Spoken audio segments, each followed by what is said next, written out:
Hello বন্ধুরা, সকলে কেমন আছো? আমরা কয়েকজন বন্ধু মিলে গিয়েছিলাম ডাকাতিয়া নদীতে ঘুরতে। ওইখানে যাইয়া কোনো ডাকাত মাকাত দেখলাম না। ওইখানে নদীর মধ্যে কয়েকটা টাকি মাছ দেখলাম, কোনো ডাকাত তো পাইলামই না ওখানে। আর ওইখানের ভিউটা অনেক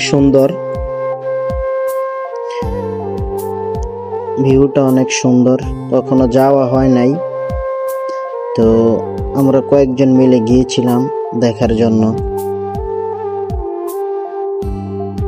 ভালোই লাগলো, সবাই মিলে অনেক আনন্দ করলাম।